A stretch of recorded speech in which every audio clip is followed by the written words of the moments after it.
Cawapres Partai Demokrat, Tim Walz, memiliki sejarah panjang dengan Tiongkok. Sejauh mana pengalamannya dengan Tiongkok ini berpengaruh pada sikap terhadap negara yang sering berseberangan dengan Amerika Serikat itu?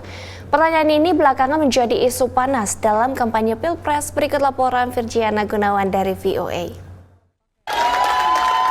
Paslon Partai Demokrat Kamala Harris dan Tim Walz mendapat sambutan hangat para pekerja otomotif dalam acara kampanye di Detroit, negara bagian Michigan. Pihak lawan dari Partai Republik menuding Walz lebih bersahabat dengan Tiongkok. She selected Tim Walz, a guy who wants to ship more manufacturing jobs to China. Vance tampak mengacu pada dukungan Walz bagi perdagangan dengan Tiongkok. Selaku gubernur Minnesota, Walz lebih banyak mengangkat isu domestik Amerika saat berkampanye. Tapi dalam wawancara tahun 2016, Walz yang saat itu anggota DPR AS menjelaskan pandangannya soal hubungan AS-Tiongkok. I don't fall into the category that China necessarily needs to be an adversarial relationship. I totally disagree, and I think we need to stand firm on what they're doing in the South China Sea. But there's many areas of cooperation that we can work on.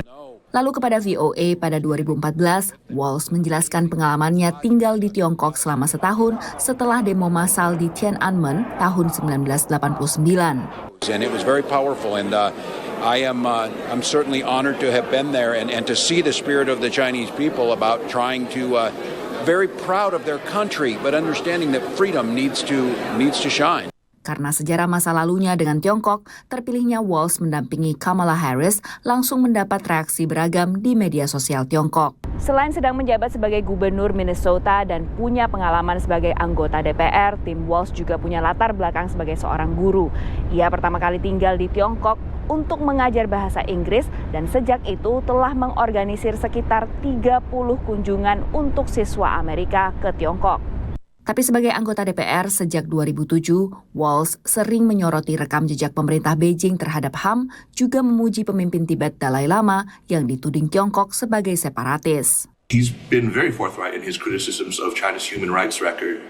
And I think he's done that from a position that is maybe more credible.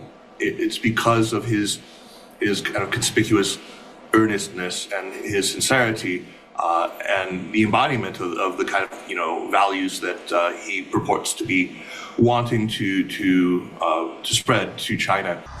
Analis lain mengatakan bila terpilih dalam pemilu nanti, pemerintah Harris-Walz diperkirakan tetap melanjutkan kebijakan keras terhadap Tiongkok yang berlaku pada masa pemerintahan Joe Biden dan pendahulunya Donald Trump. I think this should be seen around the world, in China, in Asia, as continuity in the complex, decades-long U.S. policy of recognizing the need to deal with China as a major power in the world, and that part of the world, but also the differences in values, especially when it comes to democratization. Seperti di banyak negara lain, ancaman Tiongkok baik secara ekonomi maupun keamanan banyak mewarnai kampanye pemilu di Amerika Serikat.